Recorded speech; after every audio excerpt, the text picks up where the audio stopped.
speaking of good people doing good work, trying to make things better, we're going to bring on a community member and local organizer in my area. We bring on RKMonkey. Captain, we're hailing the communists. Hello. Hello. Chat, the trip I took to New York to, potentially go meet up with Mahmoud that ended up happening later on. RKMonkey was directly involved with coordinating that meetup. We were talking to the legal team, Mahmoud's team. We were talking to some of the people on Zoran's team. The whole process, RKMonkey was in the shit. Yeah, that was 4 months of my life. That was, I literally picked up new tics. I rubbed the shit out of my fingers together now, and I'm starting to get joint pain from it. But I look back on it, and even though it was really stressful and, it took away a lot of time from home, it was one of the most fulfilling things I've ever done. Mm-hmm. And then Hassan poured water into the coffee. The little shit.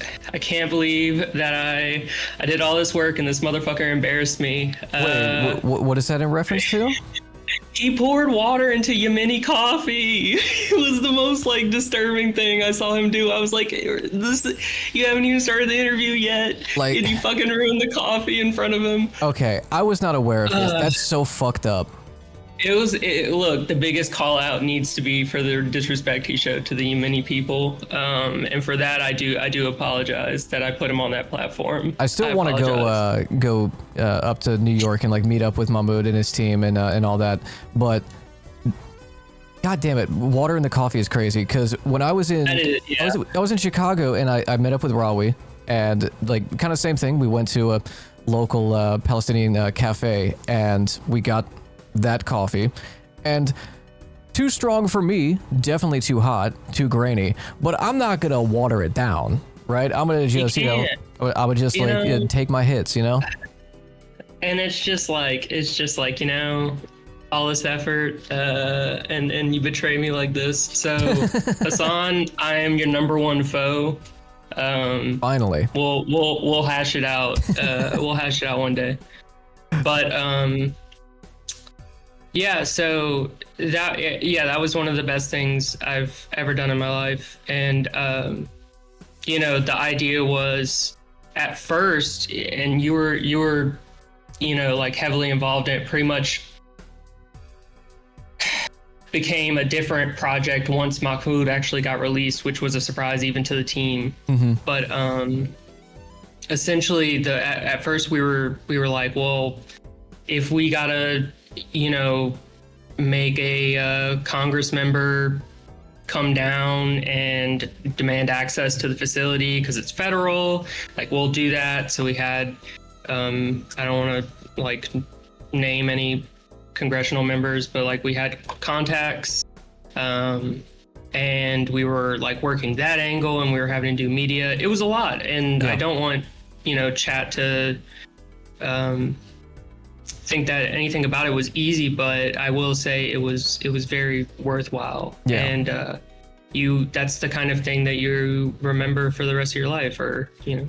So definitely get involved. It was frustrating at times, and I did air some of my frustrations with the community, but trying to get in the initial phase of it, for anybody who wasn't here for that process of trying to get people with some level of platform and power in regards to a congressional representative to come down, we had to pull strings, we had to call favors. My role in it was basically just as a connective tissue to get people in contact with each other. That was really all my role was. But calling in favors, there were a lot of people who we can't say came in clutch and gave us contacts that they're very, very helpful with that. But that's what those kind of at least media organizing campaigns, to bring them alongside direct action organizing, it's a lot of emails, it's a lot of signal group chats, it's a lot of communications between parties that has delays because some people need to know that something's happening before they can commit, but another party needs the same thing from that party. It's frustrating, but like you said, it's very worthwhile. And to know that he's out now, and if we played any small role in that, it does feel good. Yeah, I mean, there was even question of like, okay, let's say we get the congressional member in, or let's say we even get Hassan or like any other streamer in.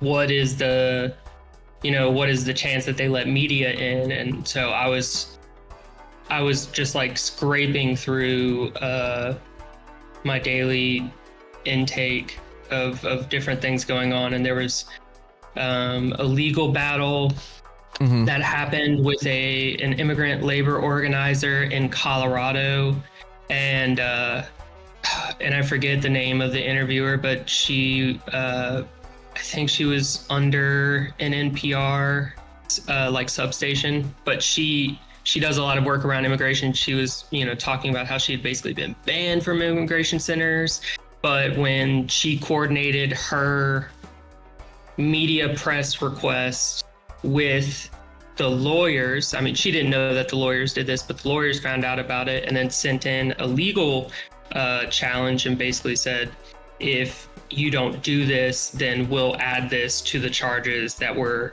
offering a lawsuit with. And I'm no lawyer, but basically that exerted enough pressure. So that was the original part. He had us all kind of surprise Pikachu when he got released that Friday, because we thought, they were gonna delay it again. Oh, I mean, I was ready for them to do all sorts of unimaginable atrocity on top of what they already do. Yeah, it was in the back of my mind for like that final week that they were gonna try and move him to a different facility and like make the whole process like more cumbersome, but yeah. But then it turned into, okay, he's out, and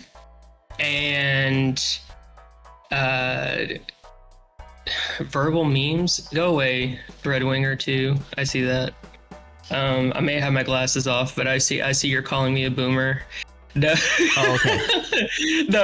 I just immediately clicked off like. Redwinger's fine. Undo it.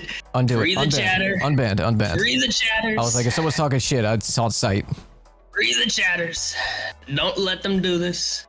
We need a union. But we need a union. But so that's what originally happened with the first phase, and then it was a rush to facilitate getting him a widely viewed interview as soon as possible. And then I mean, you were able to like be like brought back in at that point and like saw how that was, and the team was burnt out, so then like we're missing each other by days in terms of contact, and it was rough, but super fulfilling. And you deserve your flowers for that. Well, sure. I'll just say sure. My comrades don't let me not accept thank yous anymore. No, it's absolutely a victory. So that's a little like backstory information on like our involvement, your involvement predominantly in the Mahmoud Khalil story. As far as the organizing efforts locally, the main subject that we wanted to talk about was mutual aid organizing. We can talk about that, but I suppose we'll kind of segue into it with rural organizing. And I remember when I posted a quote tweeted a picture of the interview that Hassan and Mahmoud did.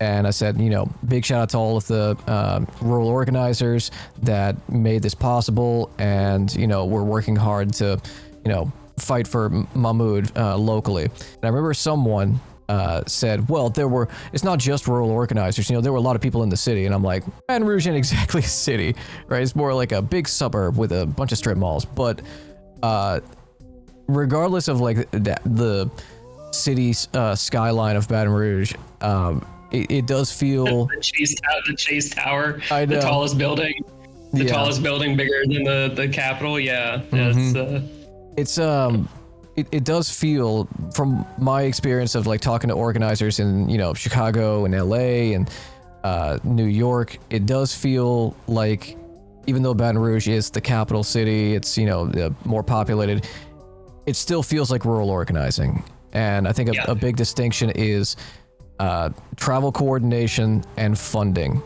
because those are two big things that are, you know, a hurdle for this area.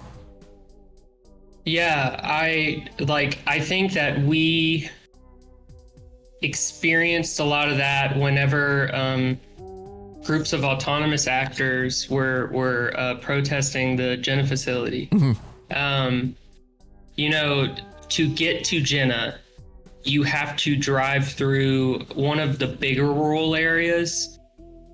But even then, we're talking about there's maybe 4 running bus stops in that area. And then that's not where the Jenna facility is. You still have to keep going. Yeah. And it is Jenna facility. If you look on Google Maps, I don't know. I mean, I haven't looked at the satellite. It might be 10 years old for all I know. It is on a road that is just 2 lanes, one going this way, one going this way. And it's about 2 miles of nothing but that facility. So you want to protest there, you have to drive there, either get dropped off, or you have to drive in your car and have Anonymous, thank you for the 20 banger. Basically in a ditch, which, you know, is really, really steep. I mean, your car's sitting like this. Yeah, I remember seeing the videos of the autonomous protests and all the media coverage, and cars are, you know, sideways. It looks like they're pulling up for a boil party. You know. Yeah, it looks like they're parked in somebody's neighborhood, like in a rural area. And one thing that I quickly realized is like the kind of coordination that it takes to do organized work in the South is one that is so built on the roads being mate for automobiles and there being no public transit and no walkability, really. It is such a gatekeep to the kind of turnout that you can get. And, you know, the fact is that somebody's car breaks down. If they were the ride for people that day, those people aren't getting out there, most likely. Yeah. You know, unless they can get a ride last minute. But if there's a wreck, you know, on I-10 and they're coming from New Orleans into Baton Rouge, there is no way they're making it. They're going to be 3 hours late, like every single time. It's really, really difficult in terms of transit and in terms of funding. You know, my hometown is St. Gabriel, which is, for chat that doesn't know, this is, if you ever hear the term Cancer Alley in reference to Louisiana, St. Gabriel is the town where that name was given. It was given on a road where a lot of toxic waste from the chem plants was being dumped in people's backyards. And it's, you know, I've lost 2 grandmas that lived across the street from each other, had one bout of socialism or barbarism. Thank you for the 10. When we talk about the kind of funding issues, I mean, you're lucky if you have a health clinic within 30 miles in your rural area. Thank y'all for being sad about my grandma. It's okay. I hope y'all know that we can stop that from happening again. Yeah. So that's what I want y'all to focus on. Don't be too sad for me. I'm locked in with my grandparents. You know, pretty spiritual, so that passes on. But thank y'all. But when it comes to like the rural area and just funding. I mean, you're talking about population density being low. You're talking about people having, like, you talk about like a union, like trying to unionize your workplace, risking your job, and like being worried about that sticking out. Picture you live in a town and there's 3 places that can hire you. I mean, St. Gabriel, for instance, the like 3 places BASF, you can get hired. ISC, Dollar General. Yes, it is. Oh, I'll add a 4th. Yes, so the corner stores and the gas stations, which is, if you're ever in Louisiana, trust gas station food. Don't be a hater. That's where you get the gator pickles. Yeah, exactly. Corner store and gas station food is peak. But other than that, in St. Gabriel, you have 3 industries. You have the prison system, which we have Hunt and LCIW in St. Gabriel, which these are like 2 of the largest prisons we have in the state, probably some of the most well-funded. Across the street from that, and also down the street, you have the St. Gabriel Police Department, which I've sent Grim some links about, and y'all have seen some, but you know, like, I'm not saying that the chief there was buying votes, but there is reporting that indicates that there was some interest in that, whether it was happening or not. Yeah.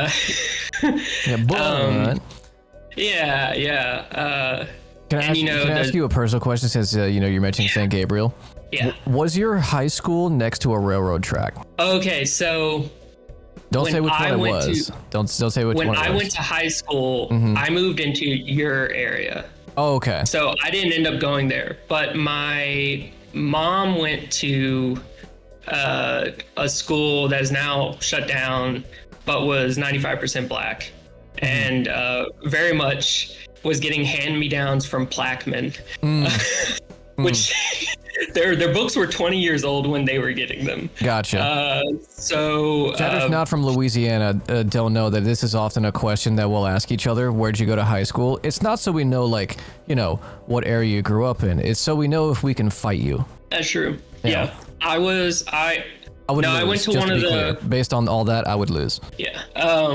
I don't wear hoop earrings, but I do know how to take them off. So if need be, I can whoop ass. There we go. Yeah, I try not to. My upbringing was very much influenced by like my neighborhood in St. Gabriel and the people that were around me.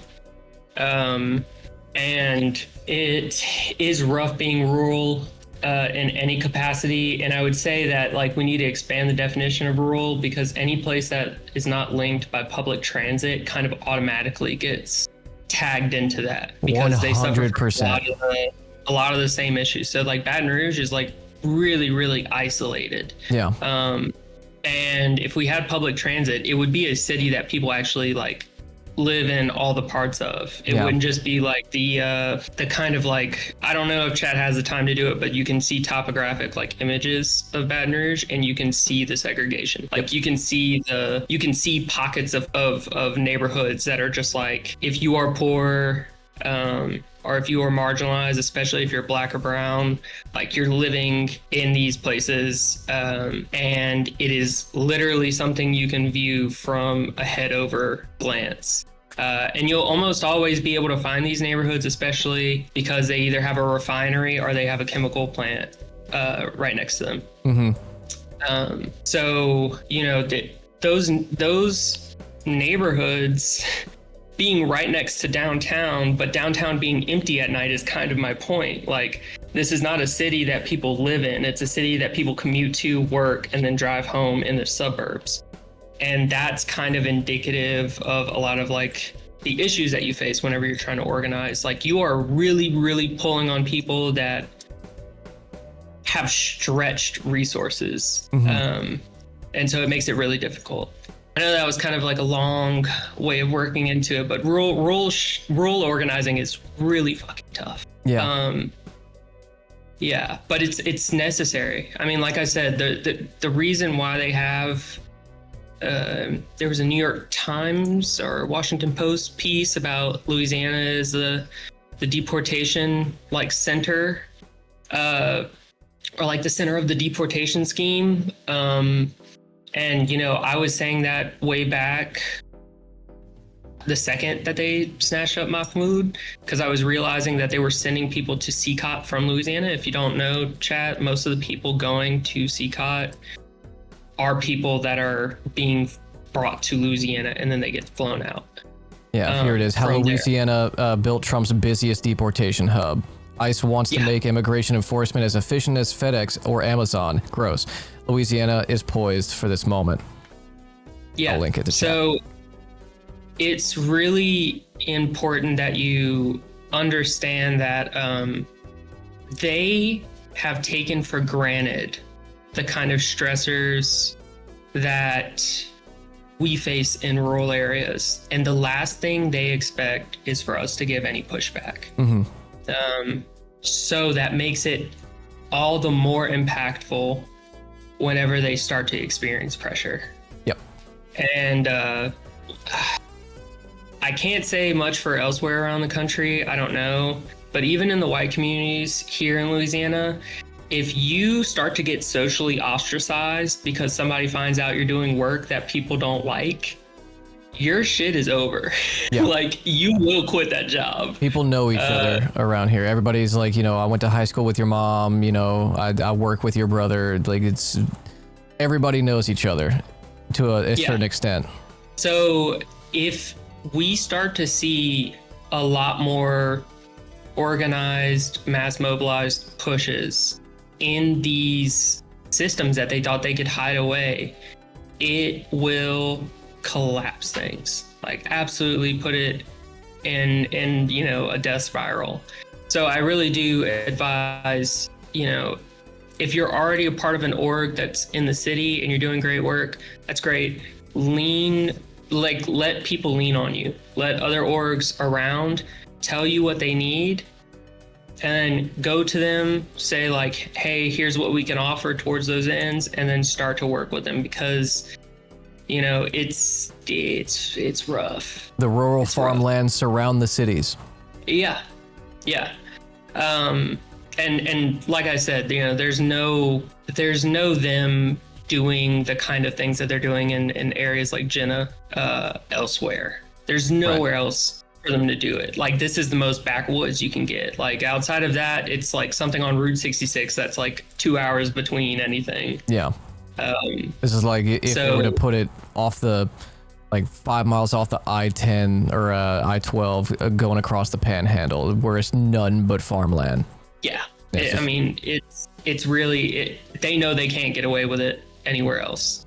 Yeah. And they're finding that out really bad. Well, part of the organizing effort is, you know, to dovetail into what we were going to talk about, is this mutual aid campaign with FITE, F-I-T-E, Famine is the Enemy. I don't know if this is the same ongoing mutual aid distribution network and campaign that me and another Baton Rouge DSA member started back in 2019.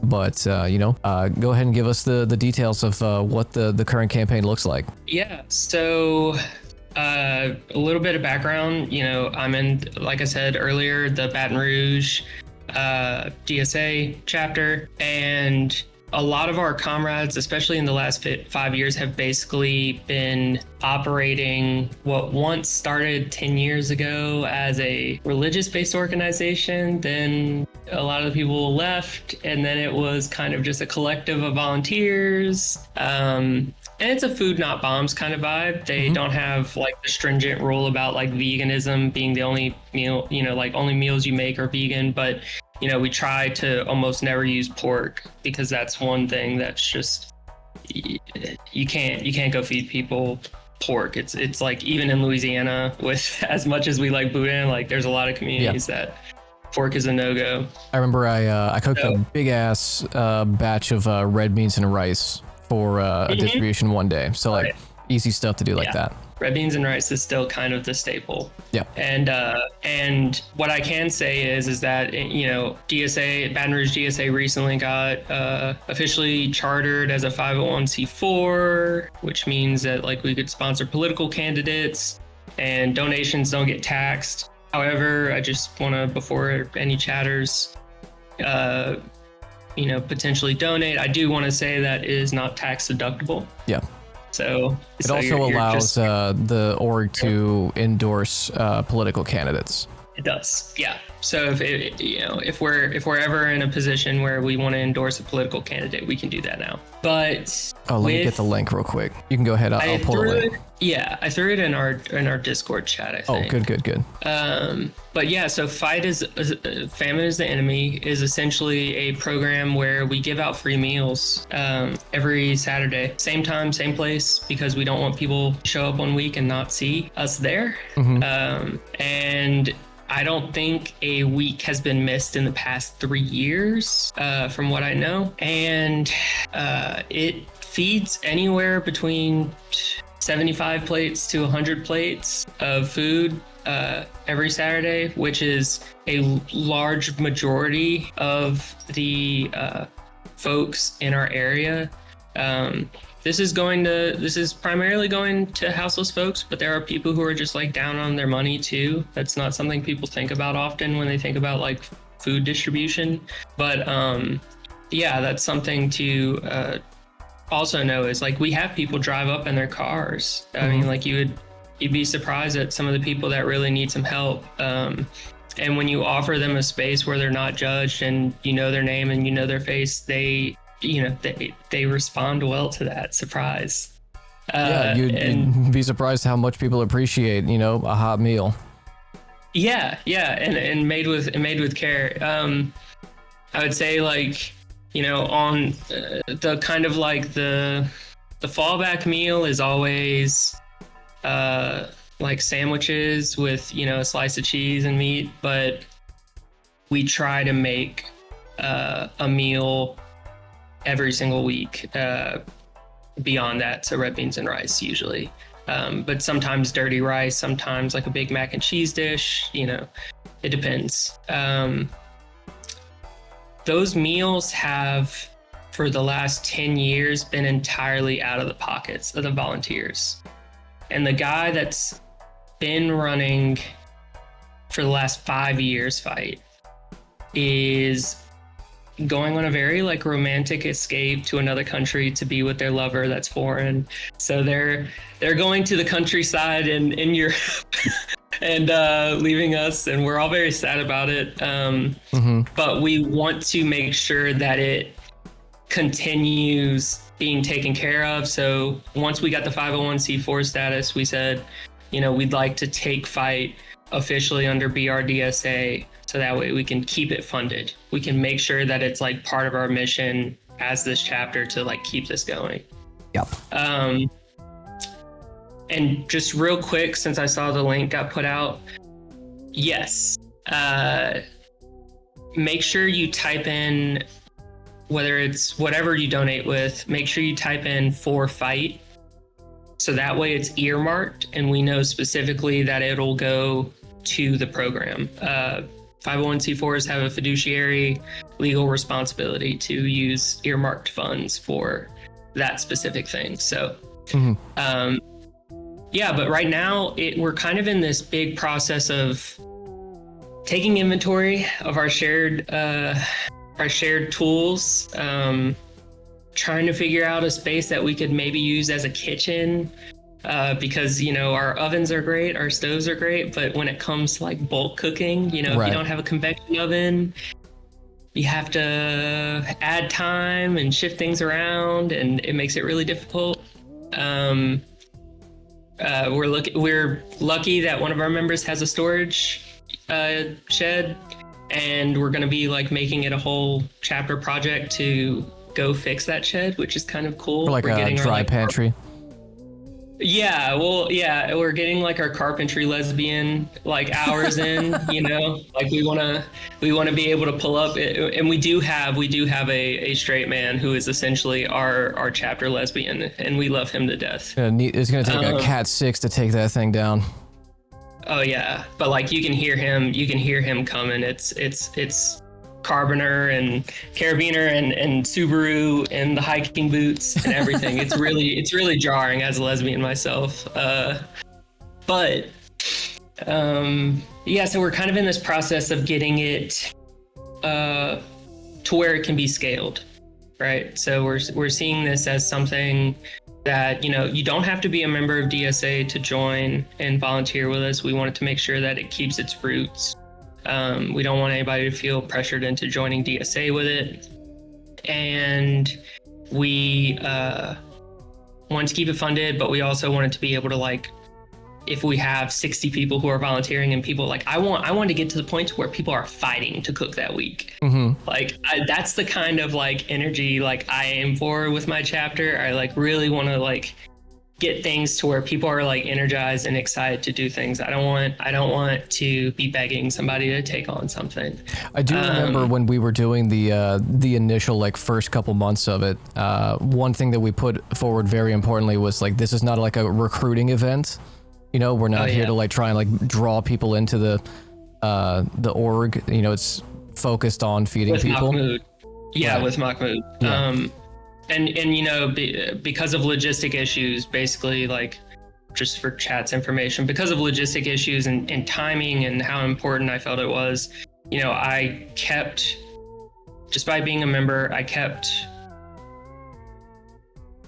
discretionary call to rip the project from any DSA involvement if I felt like the hurdles that we'd have to go to were like too much. And of course, above that, I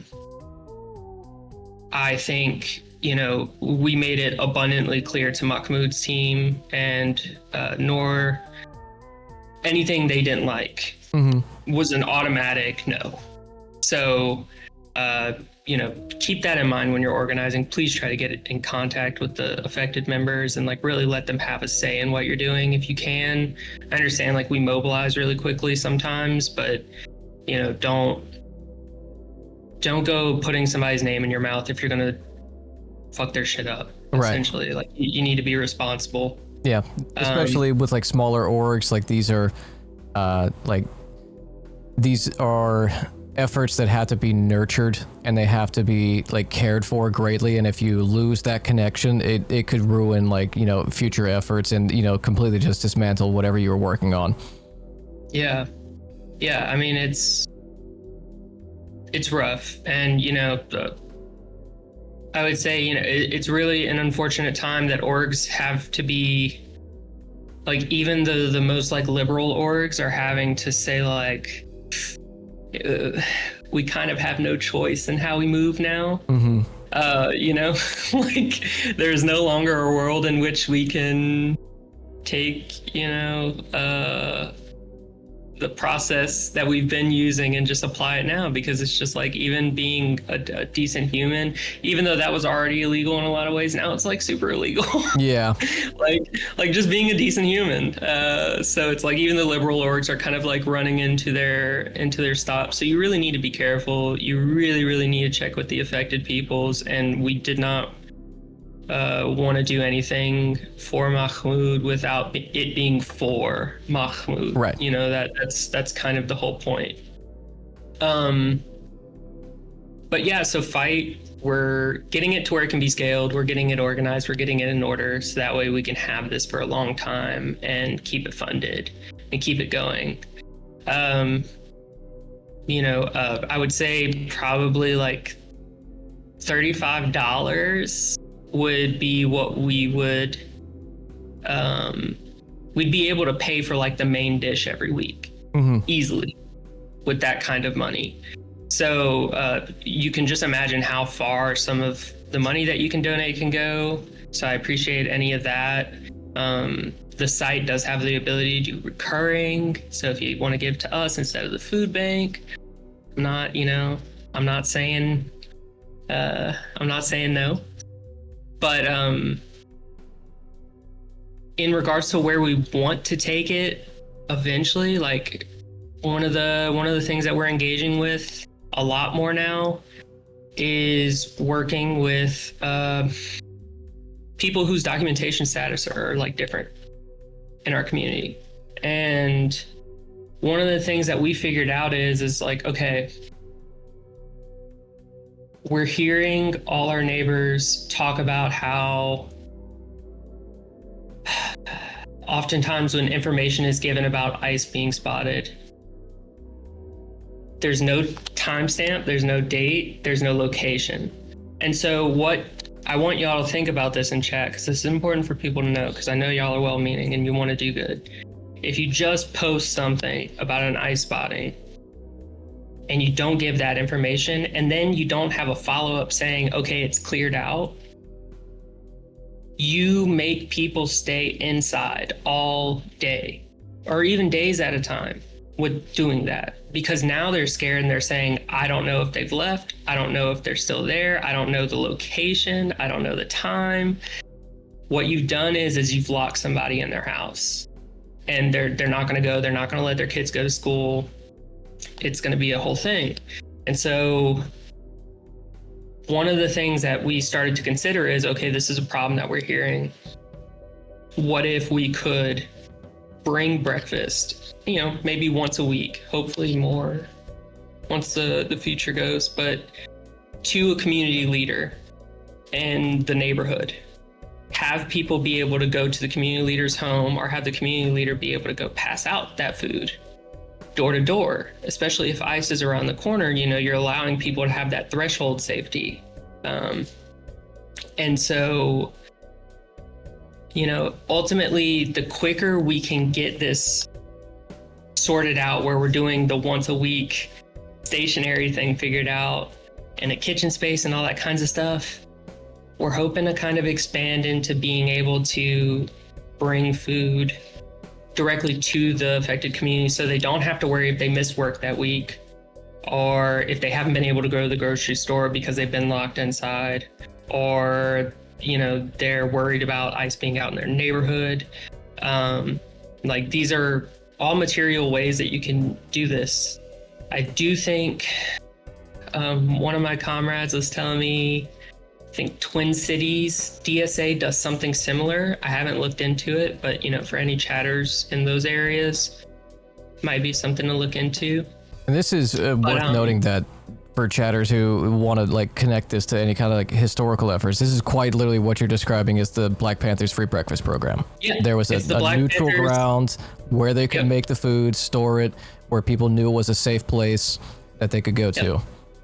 Yeah, and I mean, the Black Panthers in a lot of ways model a lot of things that I care about. I would say I was very fortunate in how early I learned about good folk fighting the good fight. The Black Panthers were, pretty early on in my discovery of that. And I always thought it was amazing that they had daycare, breakfast for free, education, sickle cell checks. They were really, really doing incredible stuff. In New Orleans, it's not Baton Rouge, but New Orleans, for anybody in chat, if you like reading, there's a book called Showdown and Desire, and it talks about the New Orleans chapter, which was largely underfunded and under-resourced comparison to the national, bigger chapters.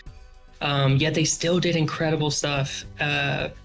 And one of the members, one of the originals, that's still doing stuff is a man named Malik Rahim, Malikrahim,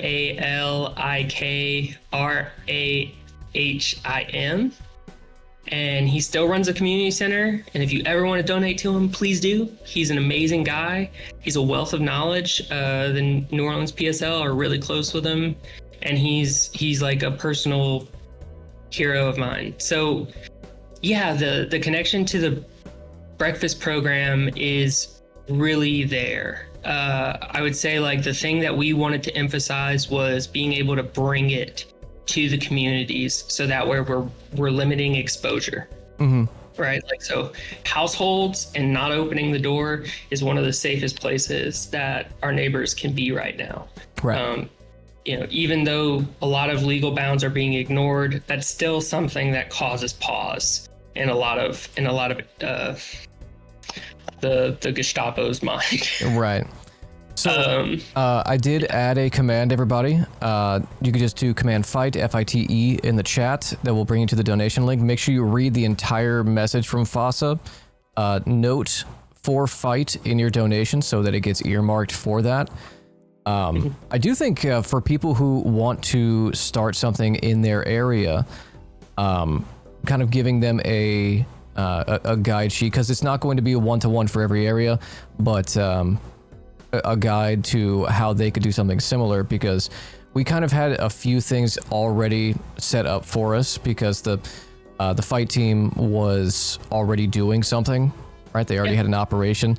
Basically, it was a parking lot behind a church that was abandoned at that point, that was near a shelter, and they would just let the volunteers of the shelter know, on Saturdays this time we will be there.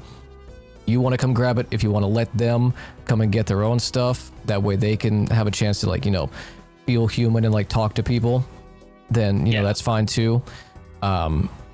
Things like allergies, that was also coordinated, but it's basically like having the people who are motivated to do it, having the people who are willing and motivated to grant whatever assistance they can. Finding a consistent location is a good one. Like, that's a big part of it, because if it's random and people don't know where it's going to be, then it's harder to make it consistent for people, and they feel like you're, oh, well, you were here this week, you weren't here this week, you know, y'all don't really care, right? Having a consistent location is very important.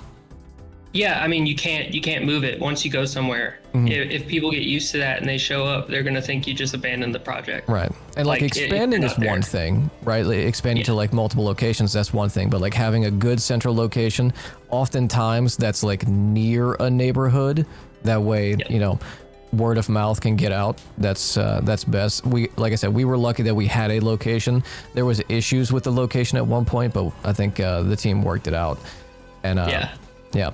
Like, literally just, it's communicating. It's talking to your team, talking to organizers, and laying out exactly what you want to do.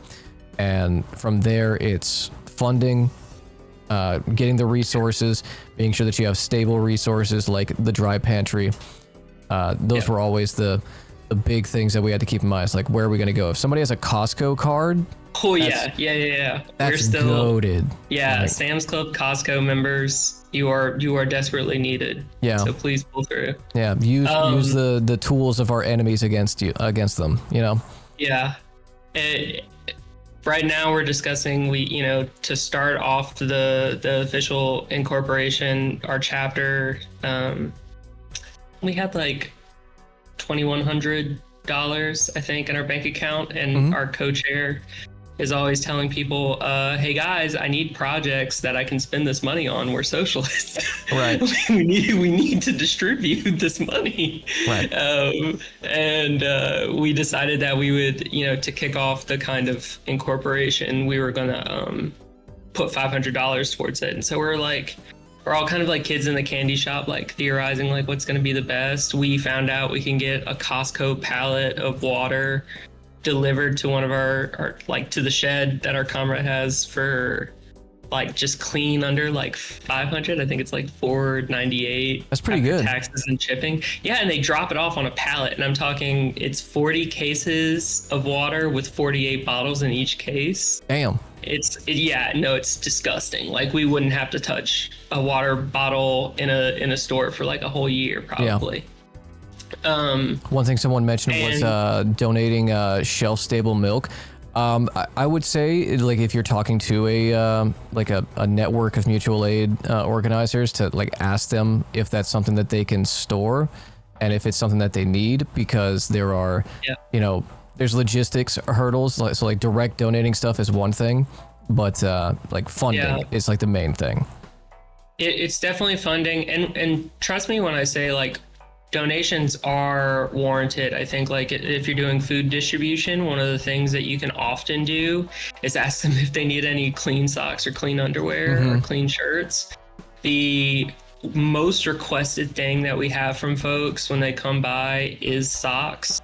Like, you gotta imagine it's been maybe 2 months since you've seen a fresh pair. Yeah. It's rough. So like you can make somebody so comfortable, you can help prevent infection. Like, you can do a lot just by donating pairs of socks. Like, that is so huge. Yeah, socks, drawers. Oh God, my Louisiana came out. Underwear. Underwear, our feminine hygiene products. Trousers. My drawers. But and I do want to say, like, one of the things I've learned over time, and I did work in public health with HIV and syphilis for, a year and a half. And I was working with I was interfacing with the homeless population, like in our area, our neighbors. And one of the things you learn is oftentimes underwear isn't exactly what you think it means. It's usually athletic shorts, like basketball shorts. And the reason why is because people can't get changed out in public without getting, public indecency laws, and then that limits where you can hang. So a lot of times people will actually have basketball shorts under their clothes so that way they can get changed in public and it's not public indecency. Right. Like, this is just like one of the things that once you're out there and you're like organizing, you like start to get this knowledge. I do want to say, like, if you don't have, I'm not saying that people don't do that just to do that. I'm just saying, like, it helps out our houseless populations to do that because they don't want to be charged as a sex criminal. Yeah. But another thing that we've done in the past, and I think we're looking to maybe get back into, is a community fridge. There are a lot of resources about a community fridge, and that is I would say a lot easier, and it's a lot more of a passive kind of way to help out your community. So that's a great thing that you can do. And I always suggest, I know y'all get tired of hearing it, but join an org, and I don't care what org. I do not. Yeah, no one cares. Join an org, because there are going to be people who have resources, who are already starting on projects and have already done some of that work in your area. Yep.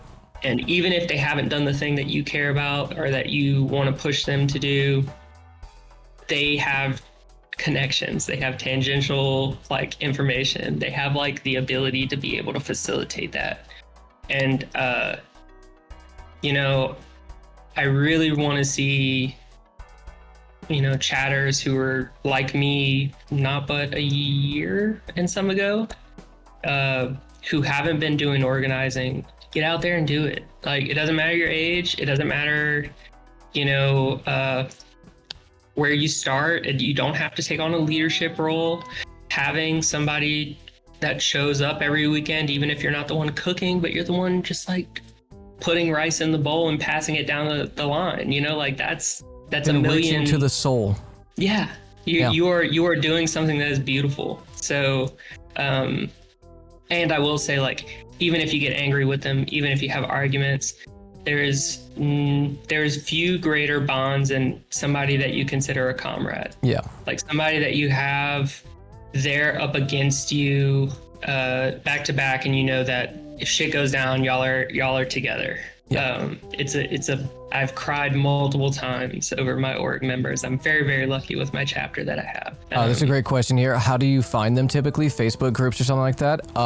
So for, like, major orgs, if you're interested in doing, like, what we're describing, but not part of, like, DSA or PSL, one, you should join them anyway, so that, like, you have those contacts and you can, like, join in whenever you get the emails of, like, hey, we're doing this month. If you're interested in doing something specific, mutual aid, immigrants outreach, whatever it is, like RKMonkey was saying, there are people who are in the org who have experience in that or know somebody who can connect you to that issue. So going to, like, psl.org or dsa.org, you can sign up, get their contacts, email them, start a conversation. It's literally just talking to your neighbors, but through email.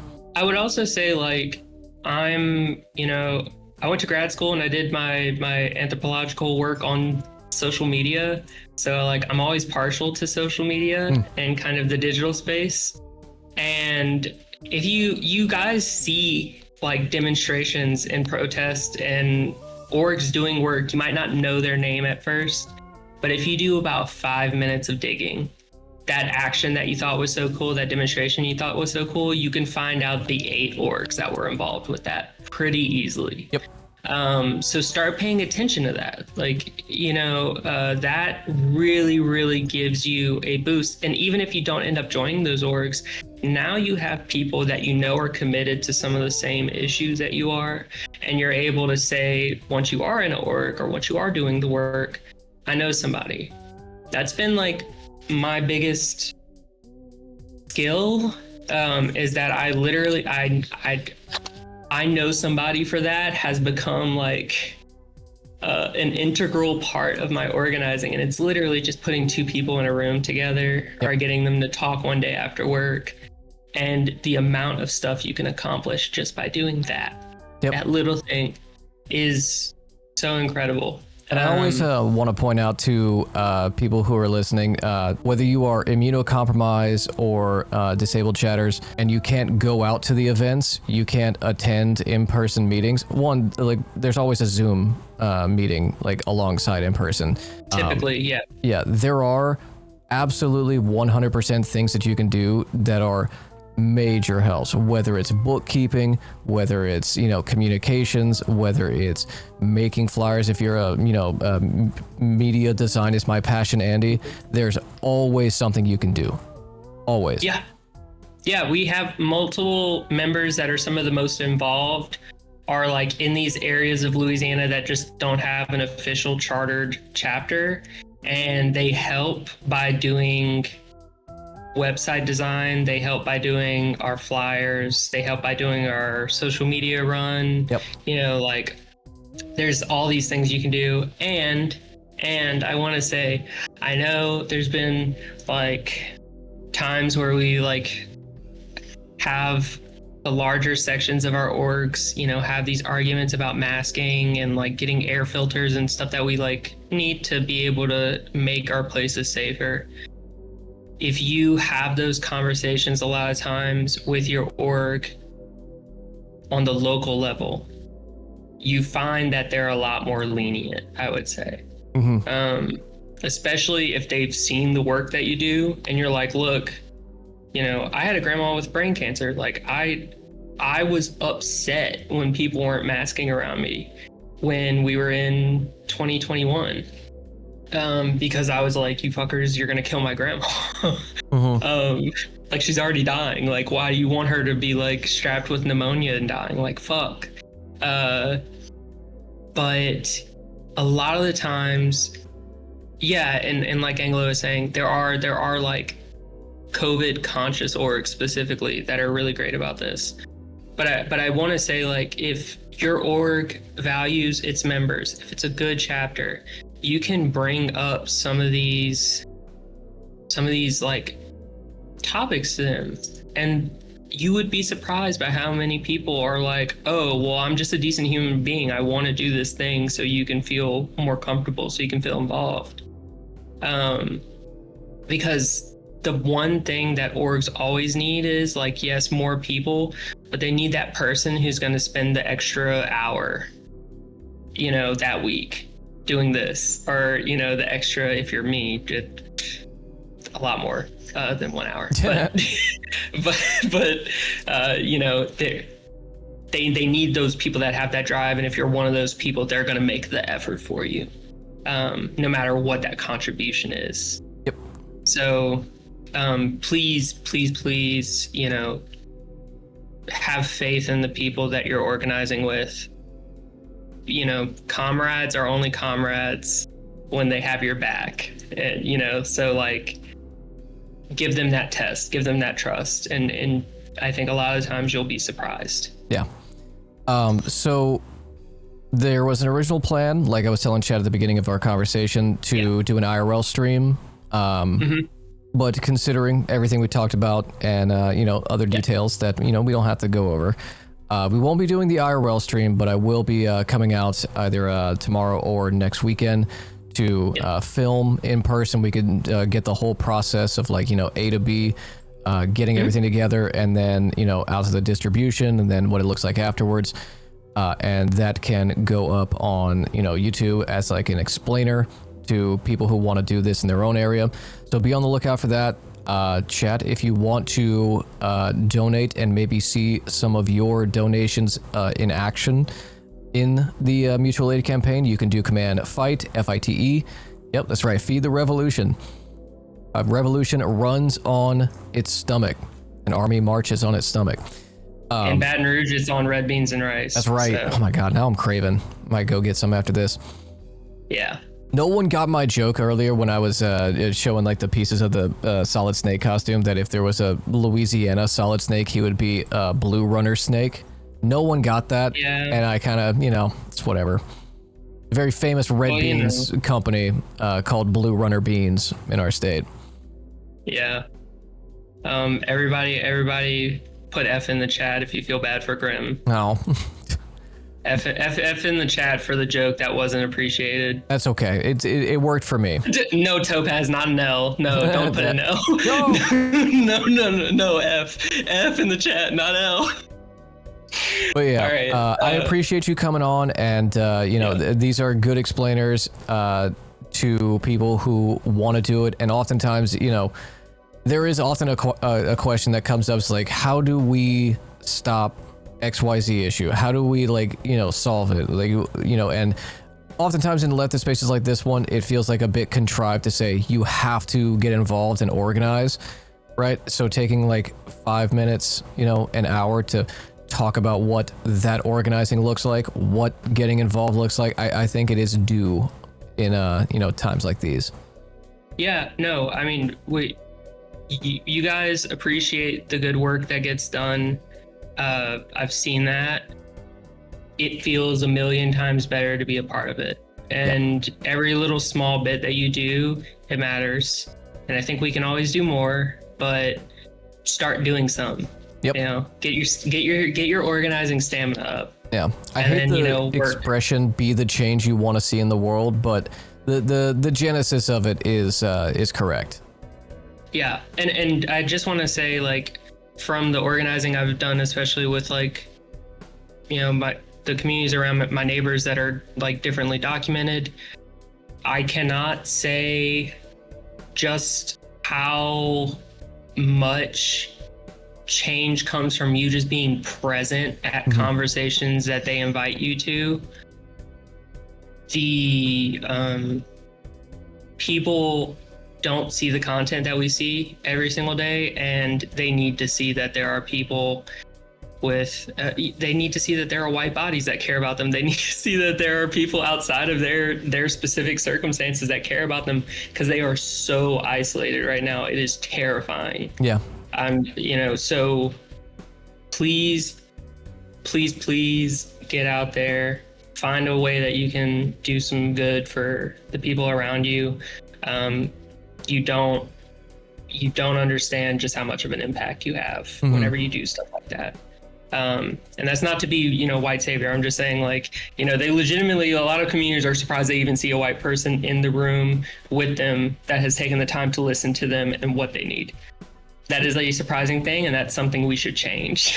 That's what I want to encourage you. It's interesting you say that, because there was a Korean woman that I was talking about earlier that was at the Beto town hall last night, and she is a gender studies and film, two interesting studies, that she's a professor at a university in New Orleans, and we were talking about the demographic makeup in the room, and she had a bit of a libbed up take, and we talked about it for a little while, but she said, with how everything is going, there is no issue that exclusively affects one group right now.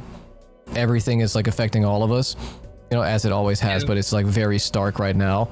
So, these are her words, white issues. And I was like, yes, but big asterisks, we shouldn't be putting things front and center that way. We should be, saying that these are intersectional issues, right? To which she agreed. I mean, yeah, I've done, I'm continuing to do a lot of work.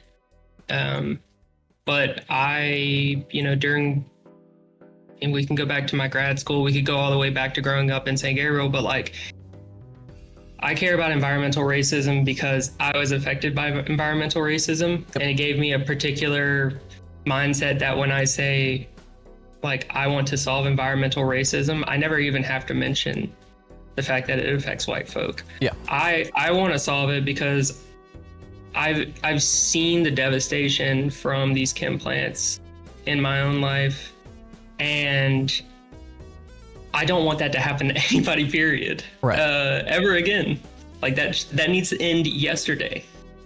So yeah, I do want to encourage y'all in chat, like, don't ever be afraid of, like, even if you think like down the line it affects you or in some trickle down way, you don't even have to mention that. Yeah. Show up because you care about people. Show up because you want to listen.